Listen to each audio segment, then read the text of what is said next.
안녕하세요. 영영남 채널에서 진행과 출연과 기타 등의 싸그리다 잡다한 일을 맡고 있는 영남 유석구입니다. 그리고 제 옆에 오늘도 나와주신 일요일은 보신 분은 다 아실 테지만 모르는 사람들을 위해 자기소개 한번 해주세요. 안녕하세요. 저는 영남에서 출연 및 이 친구의 사작 노하우 도움을 준 서포터 역할을 하고 있는 영남 앤디라고 합니다. 앤디씨 이제 저번 주에도 나오셨는데 그 한 주 동안 또 별일 없으셨는지. 한 주 동안 살짝 특별한 일은 조금 있었습니다. 뭐 예를 들면 어떤 게 있었죠? 여자친구가 좀 생겼습니다. 박수! 오래 가시길 바라고요. 또 이제 다른 특별한 일은 없었나요? 관계에서 특별한 일 말고 또 개인적인 어떤 이득이 있었다라든지 어떤 소득이 있었다라든지. 딱히 특별한 그런 건 없었던 것 같아요. 저 같은 경우에는 보이다시피 머리가 굉장히 짧아졌고요. 또 이제 저번 주부터 이제 식당일이 좀 활성화되면서 신체적으로 좀 굉장히 힘들었었던 그런 한 주였습니다. 저예산 저인력 B급 감성 영남 지금 시작합니다. 본격적으로 첫 번째 주제에 들어가 보도록 하겠습니다. 먼저 첫 번째 주제는 이제 지난번에 말씀드렸다시피 앤디씨가 준비하셨는데요. 어떤 주제인가요? 저는 요즘 코로나19가 유행하면서 또 집에 머물러 있는 사람들은 아이들을 또 키울 때고 이 소음들을 듣다 보면은 처음에는 그러려니 하고 넘어갈 수 있지만 그게 또 지속적으로 계속 진행되다 보면 좀 짜증이 납니다. 그래서 여러 가지 층간소음에 관련된 분쟁들이 발생하고 진짜 뉴스 같은 거 칼로 찌르고 그런 얘기도 많이 나오잖아요. 그래서 오늘은 이 층간소음 문제에 대해 어떻게 하면 좋을까 또는 어떻게 해결할 방안에 대해서 얘기해 보도록 하겠습니다. 환경소음 또는 층간소음이 되게 심한 편이라고 해요, 대한민국이. 아까 소음 관련 홈페이지가 또 따로 있더라고요. 그래서 방문을 해보니까 이제 기준이 이렇게 쭉 나와 있는데 50dB 이하가 이제 적정 수준이라고 하는데 50dB이 어느 정도냐면 혹시 여러분 아십니까? 50dB이 어느 정도인지? 50dB이 이제 도서관 수준이에요. 굉장히 조용한 거죠. 근데 그게 이제 파란 색깔이라고 해서 적정 수준이라고 하고요. 빨간 색깔, 이제 조금 거슬린다 정도 수준이 되는 게 한 70dB이에요. 70dB이 어느 정도냐면은 전화 벨소리 정도를 이제 그 홈페이지에서는 그렇게 규정을 하고 있어요. 그리고 그 사이 단계인 60dB를 초록색으로 표기를 하고 보통 이제 발걸음 소리 또는 자연의 소리를 60dB라고 합니다. 데시벨에 대해서 언급해 주셔서 그런데 층간소음 기준이 있습니다. 6시에서 22시 주간 기준으로는 최고 소음도가 57dB까지 갈 수 있고 22시에서 아침 6시까지 최고 소음도는 52dB까지 갈 수 있는 거죠. 이게 체감이 잘 안 되시죠? 그래서 네, 제가 비교를 한번 해보겠습니다. 50dB이 기준이라 했는데 아까 그 도서관의 그 조용한 소리라고 했잖아요. 요거의 한 3배 정도, 한 140, 130에서 140 정도 되는 데시벨이 이제 전투기 이착륙 하는 그런 소리고요. 거기 2배 정도, 100dB에서 110dB 정도 하면은 자동차 견적 소리가 이제 그 정도라고 합니다. 이 주제를 들고 오신 이유가 아까 말씀하셨듯이 층간소음이 좀 문제가 될 것이다 라고 하는데 직접적인 경험 있나요? 네. 저희 집 같은 경우에는 위층에 초등학생 정도 아이를 키우는 가족이 있습니다. 아이들이 활발한 시기 2시나 오후 시간대 뛰는 건 저희도 어느 정도 참는데 10시에서 새벽 사이에 뛰는 소리들을 직접 겪다 보니까 많이 좀 거슬리고 짜증이 많이 나더라고요. 그래서 칼 들고 위에 올라가고 싶었어요? 아니요, 그런 건 전혀 안 그러죠. 미쳤습니까? 위험한 사람이에요, 이 양반. 근데 아이들은 뛰어노는 게 정상 아닌가요? 아이들이 한 새벽이 아니고 한 10시쯤 22시 정도 딱 가는데 어머니 저는 오늘부터 책을 읽겠습니다. 4살 딸이가? 그거 좀 이상하지 않나요? 뛰어노는 건 좋아요. 다만 야간 시간에는 주의가 필요하다는 점이죠. 그 정도는 양해를 좀 해야 되지 않나 하는 생각이 듭니다. 정도가 심한가요? 네, 많이 심합니다. 어떤 정도죠? 그냥 뒤꿈치로 발을 찍으면서 걷고 뭔가 딱딱한 공을 튀기는 그런 정도의 소음이 많이 들어요. 그게 지속적으로 듣다 보면은 상당히 많이 거슬리거든요. 그렇습니다. 저희 집 같은 경우에는 이제 좀 산 위에 있고 이제 어르신들이 많아가지고 층간소음이 심하지 않은데 간혹가다 이제 평일 낮에는 이제 보수공사라든지 이런 것 때문에 조금 들리는 것 같아요. 저희 단지는 이렇게 심한 것 같지는 않습니다. 애들 뛰어다녀도 아까 말했듯이 그냥 그 애들은 원래 뛰어다니기 정상이에요. 물론 위험하게 뛰어다니는 건 반대하죠. 아까 말했듯이 칼 대고리 공을 찰 때 좀 주의가 필요하지만 하여튼 기본적으로 뛰는 거에 대해서는 7세 이하까지는 허락합니다. 다만 그게 너무 늦은 시각이거나 부모님 입장에서 좀 주의를 안 주거나 컴플레인이 좀 있다. 근데 애한테 주의 주면 애 상처받지 않을까요? 상처받는 게 문제가 아니라 그 애에 의해서 다른 사람 피해가 갔잖아요. 근데 그 다른 사람이 오히려 올라와서 너 좀 조용히 해 막 이러면은 그 오히려 더 애한테 상처가 되지 않을까요? 아니 한 1, 2년은 감내하면 되잖아요. 감내하셨어요? 네, 했죠. 저 얘기했잖아요. 상관없다니까요. 위에 뛰어다니는지 어쩌지? 석구 씨는 그럴 수는 있어도 제 생각에는 일단 저희가 층간소음이 많이 일어나는 이유가 뭐라고 생각하세요? 일단 기본적인 원인은 사람입니다. 사람이 없으면 층간소음 일어날 일이 없어요. 두 번째는 이제 건축 관련해서 좀 문제가 생길 수도 있겠죠. 지금 모든 아파트가 그러지 않지만 대부분 아파트는 이제 콘크리트 같은 기재로 건물을 짓고 그 안에는 나무 합판을 대요. 그게 이제 합판의 소재에 따라서 이제 합판의 밀집도에 따라서 이제 소음이 좀 크고 적음이 있을 거라고 저는 생각을 하는데 아파트의 구조상 우리나라는 벽식 구조를 많이 짓습니다. 이게 벽식 구조랑 기둥식 구조가 있는데 벽식 구조는 이렇게 슬래브라고 수평인 구조가 있고 그 위에 벽이 있습니다. 기둥식 구조는 벽이 없이 이렇게 요런 이게 천장을 치면 이렇게 갖다 대는 형식으로 기둥 형식입니다.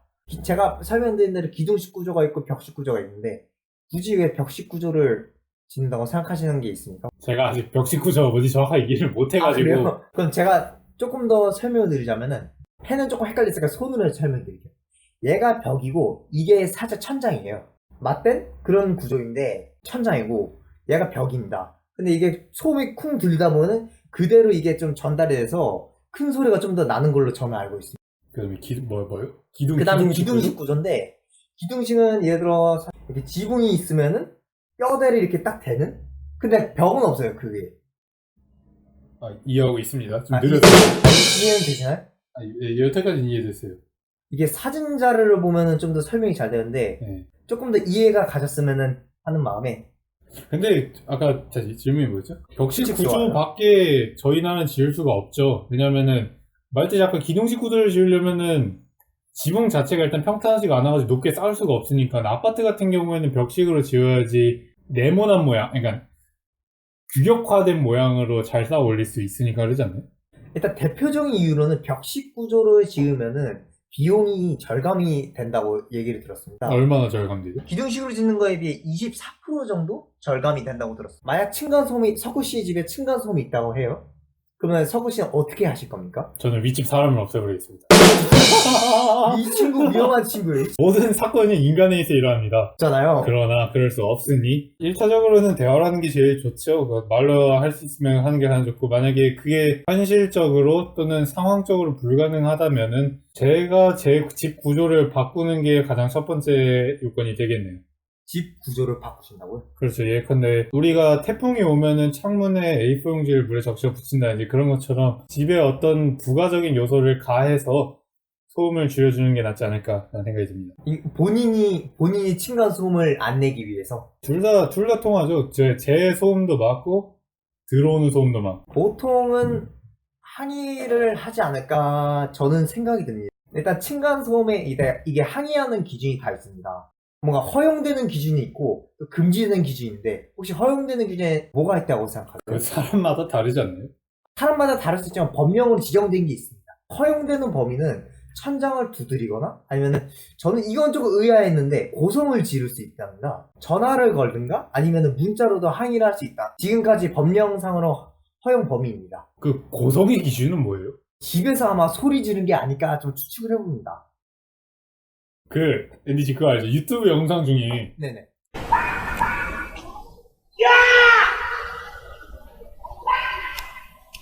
괜히 있는 소리를 안 나게 하라! 그거 뭔지 그거 알아요? 어떻게 생각하십니까? 그 사람은 그 사람의 권리를 찾기 위해 소리 지르는 거 아닌가요? 그 부분에 대해서는 고성방가가 적용되지 않을까? 금지 기준은 뭐인 것 같아요?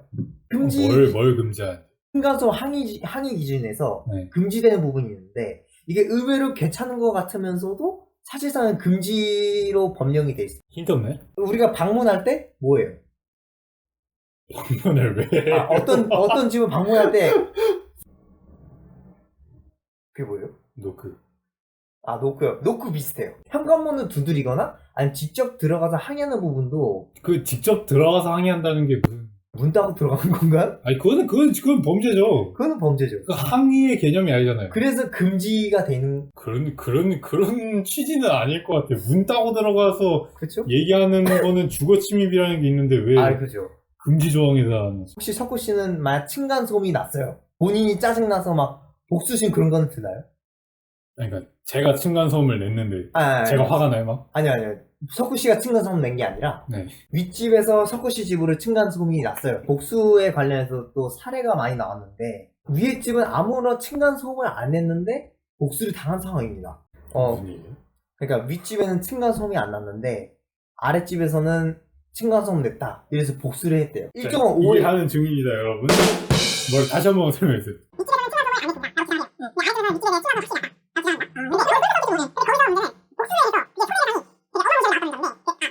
윗집이 아랫집한테 손해배상 걸었어요. 그 이유는 진짜 안 했는데 그 복수가 너무 과도했던 거죠.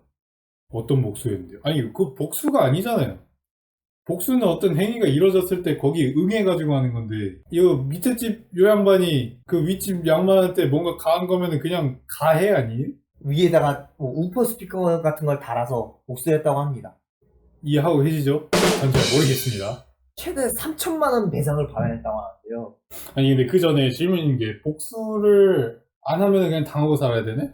아니요. 그러기 위해서 해결 방안을 저희가 지금 얘기해보고 있어요. 제가 이거 이상하지만 도덕책 같은 것만 줄줄이 나올 겁니다. 실용성은 전혀 없을 거예요. 뭐죠? 관리사무소 요청이 일단 우선적으로 돼야 될 것 같고 환경분쟁조정위원회 한번 요청해보는 것도 나쁘지 않습니다. 근데 그 관리사무소랑 그 아까 무슨 센터 두 개, 네네. 걔네 못한다 그러면 어떻게 해요? 저 같은 경우는 일단 관리사무소에 연락을 드린 적은 있어요. 네. 못한다고 뭐래요? 하는 경우는 거의 없습니다. 아, 그래요? 네네. 그 관리사무소가 칼 들고 가는 건가? 그래서 해결이 되든가요? 이게 케바케인데 해결이 될 때도 있어요. 일정 기간 동안은 조금 줄어듭니다. 근데 다시 좀 재발하는 경우가 좀 그 많아요. 해결된 게 아니잖아요. 그냥 소송 거는 거 어때요? 소송이요? 네, 저다가 물어보지 말고 그냥 법정에서 얘기하자 그러는 게. 소송 걸을 수도 있어요. 그거 진짜 너무 괜찮잖아요. 심하다면. 아니, 그 뭐 여러 사람 귀찮게 해요. 근데 쟤랑 나랑만 귀찮으면 되지. 근데 소송이란 게 또 금액이란 게 또 들잖아요. 소송 뭐 누가 무료로 해줍니까? 아니, 그 정도 감당 안 할 거면 그냥 참고 살아야 된다고 저는 생각합니다. 그래요? 그럼요. 제 생각은 다릅니다. 아예 참고 살아야 돼요. 그 승소할 자신 없어. 법정 갈 자신 없으면 그냥 참고 살아요. 저 새끼는 그냥 저 사람은 그냥 저렇게 살게 놔두세요 그냥. 우리가 해결 방안에서 얘기를 했는데 그러면 층간소음을 좀 줄이기 위해서 우리는 어떤 노력을 해야 될까요? 사제품을 하나 이용을 합시다. 사제품이요? 예. 요즘 방음부스 되게 잘 나와 있어요.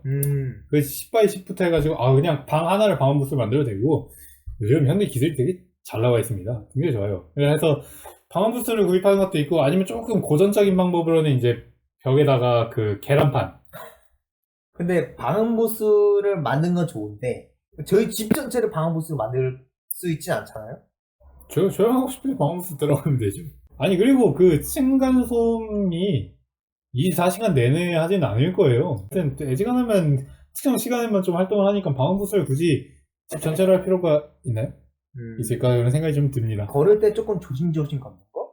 아니면은 매트 있죠? 뭔가 소음을 줄여주는 매트? 그런 것들을 설치한 것도 나쁘지 않다고 생각이 듭니다. 근데 그 소음 매트가 실제로 효과가 있나요?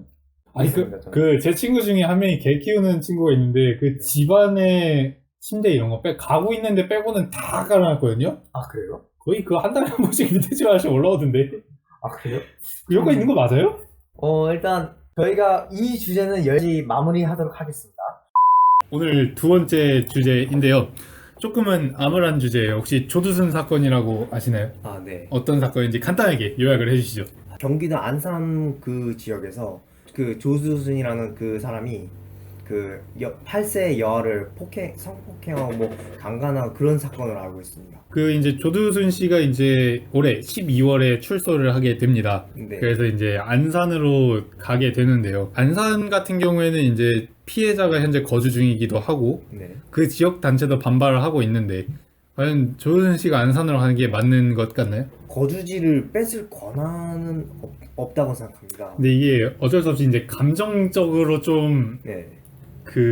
알죠? 감정적으로 막 무슨 느낌인지 알죠? 짜증나고 막 그러죠. 그런 게 있는데 심지어 이제 거기 피해자 가족 아버님께서 이제 탄원서까지 넣으셨다고 하지만 현행 법률상이 그게 안 된다고 하시는데 재범할 가능성이 있지 않을까요? 충분히 그럼 어떤 대안이 필요할까요? 제가 알기로는 뭔가 CCTV 같은 거를 많이 설치하고 또 24시간 통제, 감시 그런 거를 준비하는 걸로 알고 있습니다. 전자발찌 착용해서 그 위치 추적 등을 하는 걸로 알고 있습니다. 그게 실질적인 효과가 있다고 생각하시나요? 저는 개인적으로 전자발찌는 효과는 없다고 생각합니다. 왜요?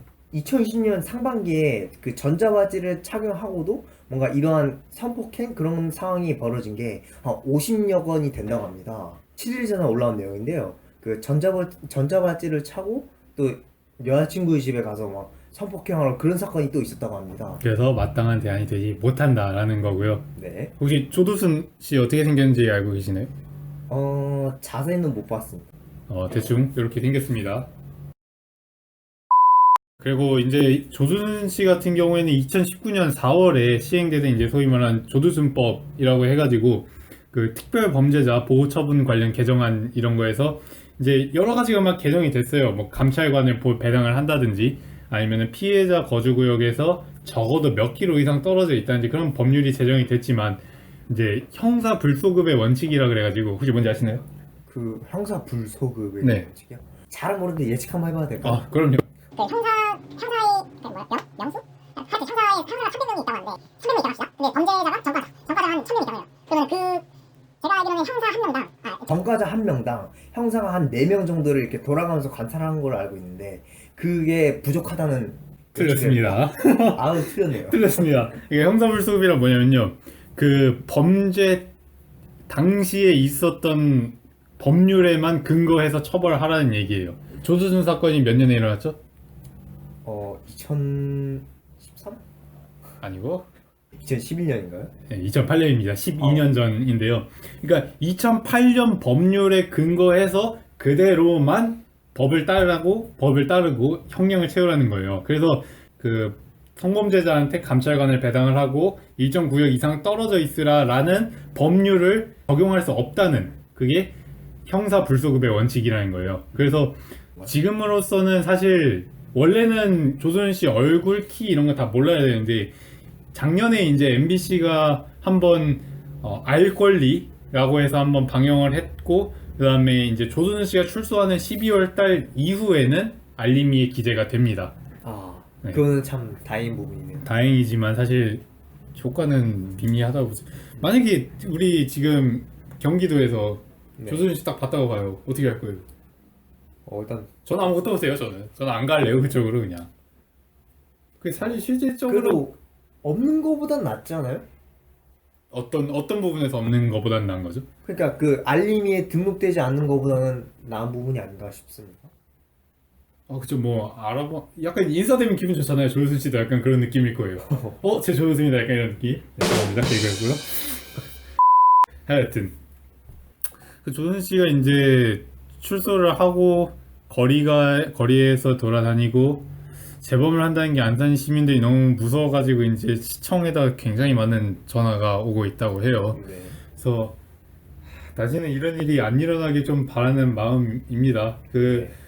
남성이건 여성이건 성인이건 유아건 떠나서 물론 그 어린애한테 하는 건 좀 더 죄질이 안 좋은 거지만 성범죄라는 게 굉장히 다루기가 어렵고 또 사실 몇 달 전에 이제 N번방 사건 같은 경우에도 봐도 평범한 사람이잖아요.